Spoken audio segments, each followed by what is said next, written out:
So hey guys, what's up? It's me, Baby Lindalpin, and welcome back again to my YouTube channel. And yes guys, for today's video, ayan, nakikita niyo naman na meron na naman tayong another reaction video guys sa X Battalion, which is nasa part 3 na tayo. So, ayan, katulad naman ng sinabi ko sa mga nauna ko pang music video, so meron silang nilabas na 7 music video, and ayan, sinabi ko naman sa inyo na gusto ko siya gawa ng reaction video lahat.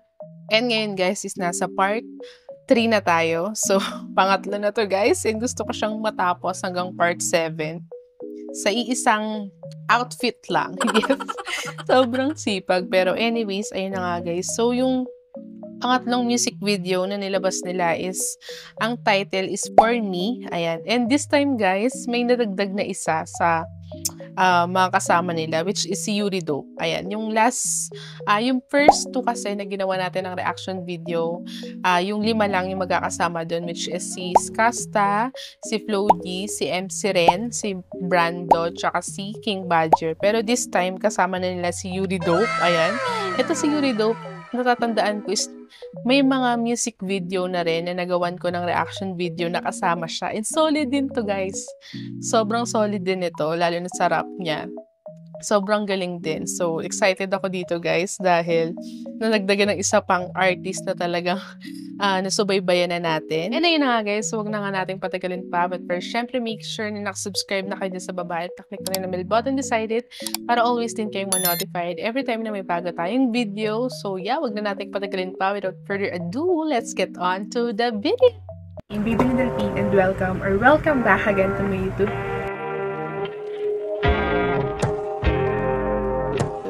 channel. And yes guys, for today's video, and ayun na nga guys, so before tayo mag-start sa ating reaction video sa part 3 natin sa X Battalion, which is yung pangatlo nilang song na nilabas. Ayan, so yung title pala nito guys is For Me.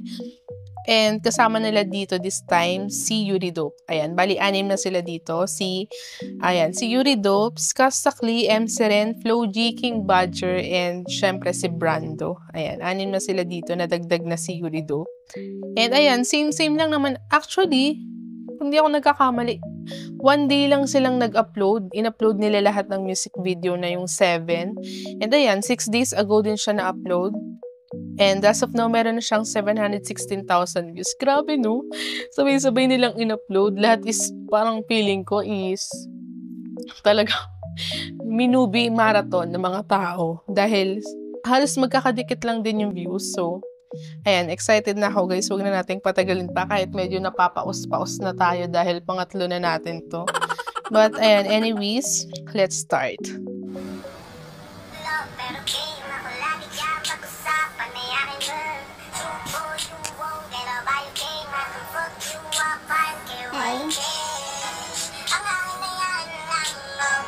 Wait, siya pa si Yuri Dope? Hindi ko na matandaan. Grabe, sobrang tagal na kasi ng mga music video na nagawan ko ng reaction. So, kung di ako nagkakamali, siguro naman siya kasi siya yung wala doon sa 5 sa mga nauna natin gawa ng reaction video. So, malamang siya si Yuri Dope, di ba?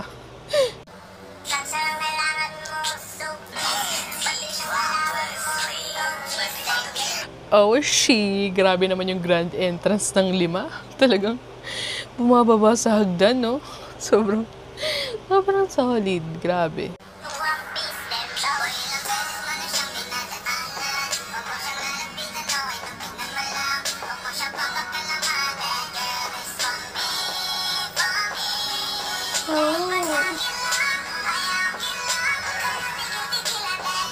Ang akin lang ay akin lang. Oh. Yun daw ang rules ng ex-bibe. Yung kanya lang is kanya lang. Ganun. Natatawa ako, pero anyways.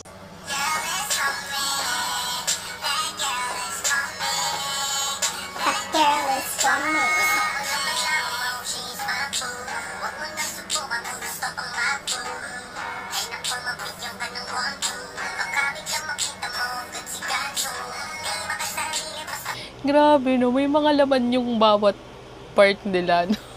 Natatawa. Ulitin natin yung kay MC Ren, guys.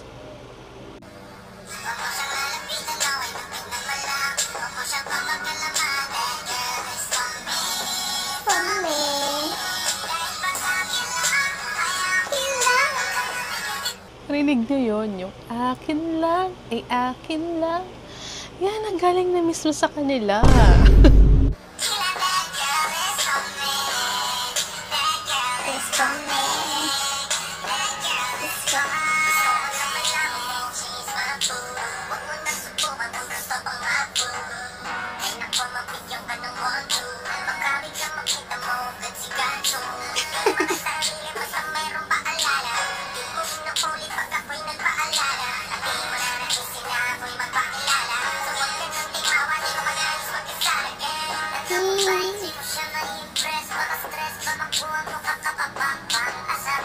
Grabe talaga yung mga forma ni Flo G. Alam mo kung makikita mo yung forma ni Flo G sa ordinaryong tao is parang, baka ganun ka. Pero pag si Flo G ang dumadala ng mga forma na ginagawa niya or forma na ini-style niya sa sarili niya is parang, ang astig. Ganun yung ni Flo G, no? Sobrang astig na mga pormahan.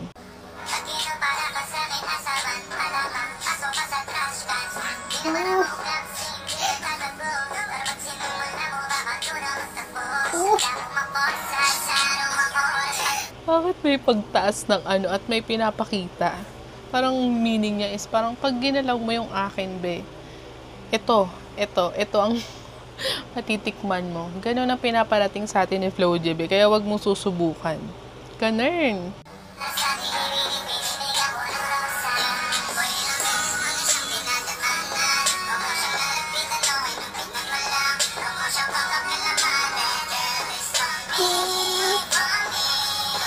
Wag daw papakialaman because that girl is for me.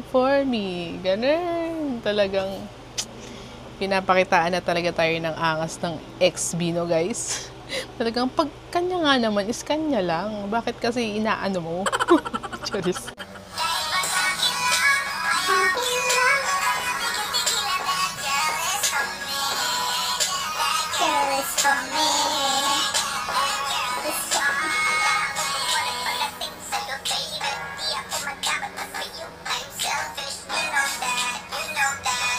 Pag sa'yo, I'm selfish. Grabe naman ang King Barger.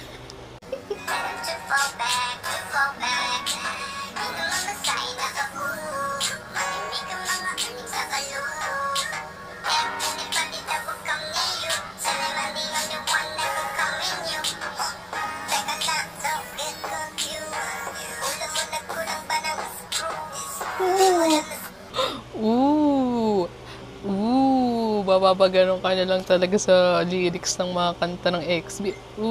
Talagang may laman talaga. Parang pagbabanta. Ganun.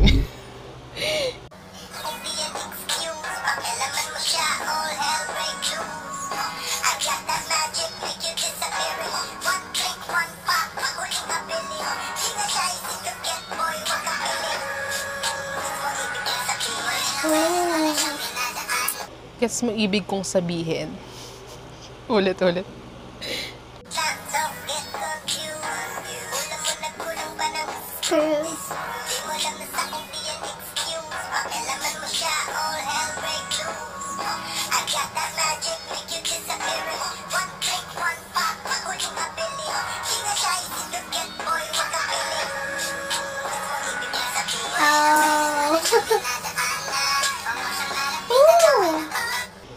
Sabi ko parang medyo familiar yung location. Kasi guys, share ko lang.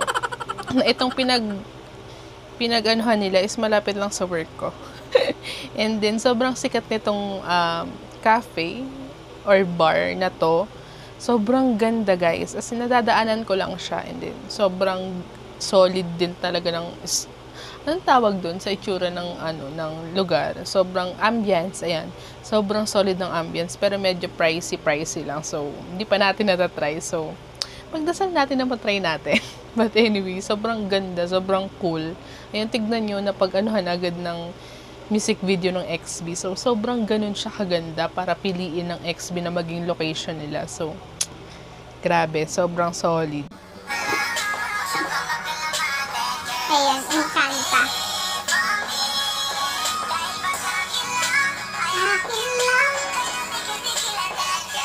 for me.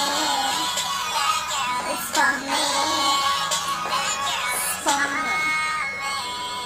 Hey.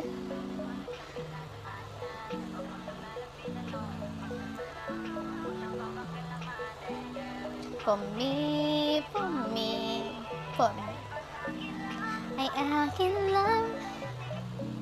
And ayun na nga guys, so tapos na nga natin gawa ng reaction video, itong part 3 natin. Grabe no, sobrang solid. Pangatlo na to guys sa nagagawa natin ng reaction video, which is yung title niya is For Me. And dadagdag lang naman dito guys, si Yuri Dope. Kasi sa first 2 natin na nagawan is 5 lang sila. So, this time, kasama nila si Yuri Dope. Sobrang solid din talaga. Kasi, ayun nga, gaya nga ng sabi ko, may mga reaction video na rin ako na nagawan ko yung X-Battalion and then kasama din si Yuri Dope. And, ayan, sobrang ingay na din talaga ng pangalan nito ni Yuri Dope dahil sobrang talented din itong artist na to. But this time, guys, ayan, pag pinagsama-sama pa yung mga solid artists, so, paano na lang? Hindi talaga kung paano nila dalhin yung mga part nila is talagang mapapaganon ka. And then, wala lang, sobrang pag pinagsama-sama yung mga boses nila, sobrang sarap lang din talaga pakinggan. Ito yung mga tipo na masasabi natin, hindi lang sarap sila talaga mag-i-stand out. Dahil, ewan ko, yung iba kasi sinasabi is naka-auto-tune. Pero wala kahit pakinggan mo din talaga ng raw yung mga boses nila is talagang maganda din talaga guys pakinggan. And share ko lang, kakagaling ko lang din kasi sa concert which is yung Circus. And then guys, kasama sa lineup si Flo G. And sis, masasabi ko talaga na hindi talaga auto-tune si Flo G be. Kasi kumanta siya ng live as in kahit walang music. Sobrang ganda din talaga ng boses ni Flo G. As in, swear. Ayan, sobrang wala akong masabi. And ayan, just so you know guys, na isa rin talaga sa Flo G sa dahilan kung bakit ako pumunta sa concert na yun. Kasi alam niyo naman, sobrang fan tayo ni Flo G. So, sobrang ganda ng boses niya guys, kahit walang auto-tune. Sobrang solid din talaga. Talagang mapapaganong ka talaga at masasabi mo, shit, si Flo G yun. Sobrang, wala. Happy lang yung heart ko kasi 'di ba? As a fan, masaya na mapapanood mo ng live yung idol mo. And ayan, share ko lang naman yun, guys. Na gusto ko lang patunayan na hindi naman as in kasi lahat ng mga gantong artist naka-auto-tune. So, meron talaga na talagang pinagpala talaga ang taong ito at ganun ganda ang boses niya na talagang mapagkakamalan ng auto-tune pero hindi. Pero anyways, ayun lang guys. I hope you like this video. If you do, please give it a big thumbs up. And ayan, kung may mga suggestions kayo na gusto nyo gawin natin na reaction video dito sa mga nilalabas na XB, pag natapos natin tong part 7, which is yung 7 music video. So, gagawin natin yan. Comment nyo lang sa baba. And yeah, thank you guys for watching and see you again on my next one. Bye!